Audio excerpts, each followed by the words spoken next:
Alors, dans cette vidéo, je vais voir comment déplacer du texte.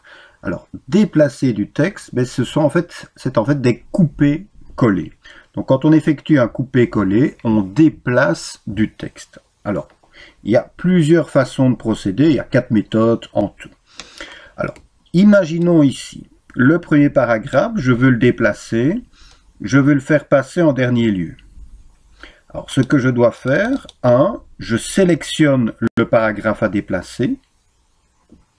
Ensuite, dans l'onglet Accueil, dans le groupe Presse-Papier, on a ce bouton-ci, Couper, symbolisé par une paire de ciseaux. Eh bien, je clique sur le bouton Couper. En cliquant sur ce bouton Couper, eh bien, mon texte sélectionné est stocké dans le Presse-Papier de Windows. Ce que je vais faire maintenant, je vais positionner mon point d'insertion, c'est-à-dire ma barre clignotante, là où je souhaite faire apparaître le texte. Et ensuite, je vais tout simplement coller. Et pour coller, dans l'onglet Accueil, dans le groupe Presse-Papier, je clique sur ce bouton Coller. Et vous constatez qu'on a bien déplacé le texte. On a effectué un coupé-coller. Deuxième méthode, je vais faire la même chose avec ce paragraphe-ci maintenant. Donc je sélectionne le paragraphe que je souhaite déplacer. Ensuite, eh bien, je peux faire un clic droit sur ma sélection.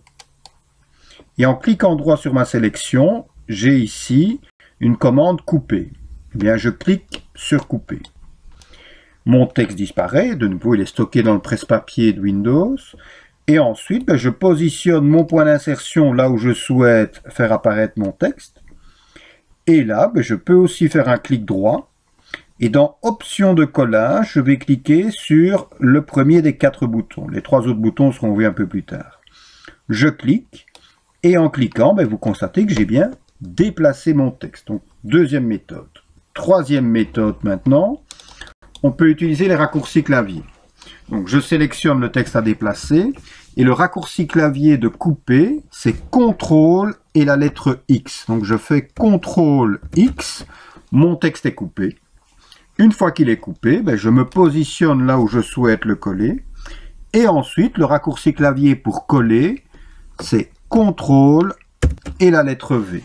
Donc CTRL X, on coupe, CTRL V, on colle. Alors, je vous conseille de retenir ceci. Et alors, il y a une quatrième méthode, où on a juste besoin de la souris.